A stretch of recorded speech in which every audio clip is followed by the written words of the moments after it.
अस्सलाम वालेकुम, एक बार फिर से खुश आमदीद। दोस्तों, श्रीलंका कभी तरक्की याफ्ता मुल्क होता था, लेकिन आज वो मुश्किलात में घिरा हुआ है। तकरीबन 2 करोड़ लोगों का फ्यूचर क्या होगा ये कोई नहीं जानता, लेकिन श्रीलंका इस हाल में आखिर पहुंचा कैसे, तो चलो मैं आपको बताता हूँ। इससे पहले खबर टीवी की वीडियो को सब्सक्राइब करना ना भूलें। दोस्तों, श्रीलंका का प्राइम मिनिस्टर महिंदा राजापक्सा था, जो 2005 से लेकर 2015 तक श्रीलंका का प्रेसिडेंट भी रहा है। महिंदा राजापक्सा की फैमिली श्रीलंका की एक बहुत बड़ी पावरफुल फैमिली है। इसकी फैमिली के कई लोग, यानी कि इसका भाई जो श्रीलंका का प्रेसिडेंट भी रहा है, इसका नाम गोटाबाया राजापक्सा है। इस श्रीलंका का डिफेंस सेक्रेटरी भी था। का एक और भाई जमाल राजापक्सा पार्लियामेंट का स्पीकर भी था। इसका बहनोई श्रीलंकन एयरलाइन का चेयरमैन था। इसके अलावा इसकी फैमिली के 40 लोग बड़े बड़े ओहदों पर फाइज थे, यानी कि श्रीलंका बेसिकली इस फैमिली की मलकियत बन चुका था। दोस्तों, फिर भी श्रीलंका के लोग इस फैमिली से खुश थे, क्योंकि लोगों को लग रहा था कि श्रीलंका तरक्की कर रहा है। लेकिन मसला यहाँ चेक एंड बैलेंस का था। महिंदा राजापक्सा जो भी करता, इसको कुछ कहने वाला नहीं था। महिंदा राजा और उसकी फैमिली पर करप्शन के इल्जाम भी लगे, लेकिन जैसा कि मैंने आपको कहा, श्रीलंका पर इस फैमिली का बहुत होल्ड था। इस वजह से ही कोई इन इल्जामात पर तवज्जो नहीं देता था। और दोस्तों, मसला यहाँ से शुरू हुआ था। 2019 तक ऐसा लग रहा था कि श्रीलंका तरक्की की मंजिलें तय कर रहा है, लेकिन हकीकत कुछ और ही थी। दरअसल श्रीलंका का कर्जा बहुत बढ़ चुका था। श्रीलंका इकोनॉमी रिस्क में आ चुका था। दूसरी तरफ महिंदा राजापक्सा महंगे महंगे प्रोजेक्ट्स भी बना रहा था, जिनका कोई भी फायदा नहीं होता था, जैसा कि मटाला राजापक्सा इंटरनेशनल एयरपोर्ट, जो कि खाली ही पड़ा था। महिंदा राजापक्सा ने इस तरह के कई प्रोजेक्ट्स पर भी पैसे जाया कर दिए। इनकी यही गलती श्रीलंका के लिए भारी पड़ रही थी।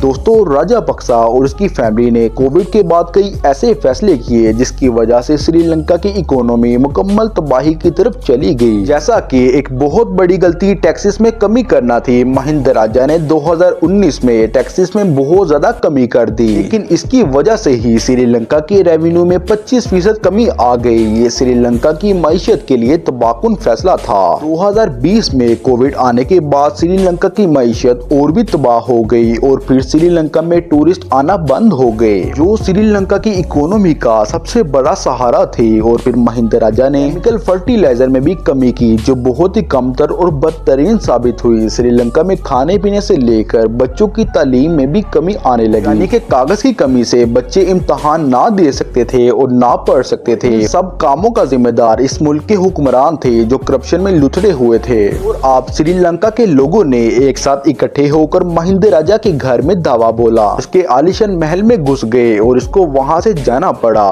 मजबूरी तौर पर इस्तीफा भी देना पड़ा। इससे इंटरेस्टिंग डेवलपमेंट भी आपको बताता चलूं कि यहाँ का सदर मुल्क से फरार होने में नाकाम हो गया। अगर वीडियो अच्छी लगे तो लाइक कर दें, चैनल को जरूर से सब्सक्राइब करें। फिर मिलते हैं किसी नई वीडियो के साथ, तब तक के लिए अल्लाह हाफिज।